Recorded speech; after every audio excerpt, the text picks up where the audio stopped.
ভাই আছে, ভাইয়ের নাম হচ্ছে রাসেল ভাই। উনি ওনার পুকুরে একটা এরকম মেশিন ইউজ করছে, দেখতে পাচ্ছেন 4 পাখা আমাদের। তা এটা দেখার জন্যই আমরা আসলে এখানে আসা, এটা স্যার কেমন চলছে বা এটা ইউজ করে ওনার কী লাভবান হচ্ছে, কেন এটা ইউজ করছে সেটা নিয়ে কথা বলবো।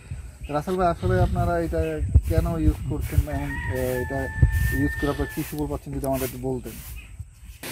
এই মেশিনটা অনেক ভালো, মেশিনটা লো ভোল্টেজেও চলে, মেশিনটা দেখতে কিন্তু অনেক ভালো। চায়না কোম্পানি এই মেশিনটা খুবই অল্প টাকায় বাংলাদেশে পাঠাইছে। আমরা এই মেশিনগুলো চালায়ে খুব উপকৃত এবং মাছ তৈরি করতে, মাছ উৎপাদন করতে পারতেছি। এই জন্য আমরা আলহামদুলিল্লাহ। আচ্ছা, যেটা আপনি বলতে চাচ্ছেন যে এটার কারণে আপনার মাছের প্রোডাকশন ভালো হচ্ছে। হ্যাঁ, মাছের প্রোডাকশন ভালো এবং হচ্ছে। আপনার মেশিনের কোয়ালিটি মোটামুটি ভালো, যে কারণে আপনার সার্ভিসিং বলেন বা অন্যান্য যে এই প্রবলেম। পর্যন্ত আমি এই মেশিনটা 3 বছর লাগাইছি, মেশিনটা কোনো প্রবলেম আমাকে দেখা দেয়। আচ্ছা, এবং আপনার যেটা হচ্ছে যে এইটাতে আপনার ওই রকম কোনো টেকনিক্যাল প্রবলেম হচ্ছে না, যে কারণে কোনো ভালো। টেকনিক্যাল প্রবলেম নাই। আচ্ছা আচ্ছা, থ্যাংক ইউ। আপনারা যেমন রিজনেবল, মূল কথা হচ্ছে যে মোটামুটি একটা ভালো দামে আপনারা একটা মেশিন। হ্যাঁ, সেটাই, ভালো দামে আমরা ভালো মেশিন পাচ্ছি। আজকে ধন্যবাদ আসল ভাইকে, আপনারা ইউজ করেন, আপনাদের প্রোডাকশন ভালো হোক। ওকে, থ্যাংক ইউ, আসসালামু আলাইকুম।